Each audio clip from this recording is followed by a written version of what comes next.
প্রিয় ও স্নেহের 2026 সালের নতুন বছরে 4th শ্রেণীর ছাত্রছাত্রী বন্ধুরা, আশা করি তোমরা সবাই ভালো আছো। আজ আমরা যে বিষয়টি নিয়ে আলোচনা করব 4th শ্রেণীর ফার্স্ট ইউনিট টেস্ট অর্থাৎ প্রথম পর্যায়ক্রমিক মূল্যায়নের স্বাস্থ্য ও শারীরশিক্ষার কোশ্চেন পেপার নিয়ে। দেখো সরাসরি স্ক্রিনে 4th শ্রেণীর ফার্স্ট ইউনিট টেস্ট অর্থাৎ প্রথম পর্যায়ক্রমিক মূল্যায়নের স্বাস্থ্য ও শারীরশিক্ষার কোশ্চেনটা দেখতে পাচ্ছ। ফুল মার্কস তোমাদের রয়েছে 10 আর সময় তোমাদের রয়েছে 20 মিনিট। একে দাগে সঠিক উত্তরের মাথায় টিক চিহ্ন দেওয়া, প্রশ্নের মান হাফ করে হাফ গুনছা = 2। একটি চোখের রোগ হলো জন্ডিস, কলেরা, ছানি পড়া। কৃমি থেকে বাঁচতে চপ্পল, মোজা, গ্লাভস পরা উচিত, চপ্পল। ডায়রিয়া রোগ হলে গ্লুকোজ, সাদা জল, ওআরএস খাওয়ানো উচিত, ওআরএস। বর্ষাকালে বর্ষাতে ধুতি, চাদর নিয়ে বেরোনো উচিত, বর্ষাতি। এক কথায় উত্তর দাও, আমাদের দেশের জনপ্রিয় খেলার নাম কি? আমাদের দেশের জনপ্রিয় খেলা ফুটবল, হকি, কাবাডি।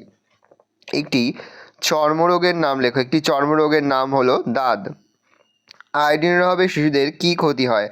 আয়োডিনের অভাবে শিশুদের বুদ্ধির বিকাশ কম হয়, শিশু ঝিমিয়ে পড়ে, পড়াশোনায় পিছিয়ে পড়ে। কোন আসন করলে মেরুদণ্ডের ব্যথা দূর হয়? তালাসন করলে মেরুদণ্ডের ব্যথা দূর হয়। শূন্যস্থান পূরণ করো। যাদের চর্ম শুষ্ক তারা র্যাশ ব্যবহার করবে, ক্রিম। ড্যাশ দিয়ে দাঁত মাজা উচিত নয়, ছাই বা গুড়াকু। ভো যাকে পাবি তাকে কানামাছি, ভোবো যাকে পাবি তাকে ছো। প্রতিদিন স্নানের সময় র্যাশ পরিষ্কার করা উচিত, কান। সঠিক উত্তরের জন্য সত্য আর ভুল উত্তরের জন্য মিথ্যা লেখো।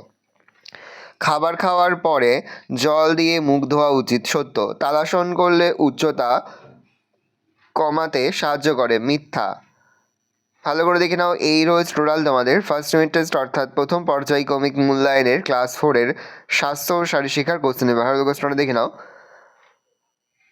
আজ আমরা যে প্রশ্ন উত্তরগুলো নিয়ে আলোচনা করলাম, প্রতিটি প্রশ্ন উত্তরই কিন্তু এই বছরের জন্য খুবই গুরুত্বপূর্ণ, সেহেতু প্রতিটি প্রশ্ন উত্তরই খুব ভালো করে তোমরা মুখস্থ করে ফেলবে। আর কোনো প্রশ্নের উত্তর লিখতে বা বুঝতে কোনো রকম অসুবিধা হয় তাহলে কিন্তু নির্দ্বিধায় কমেন্ট করে জানাতে একদমই ভুলবে না।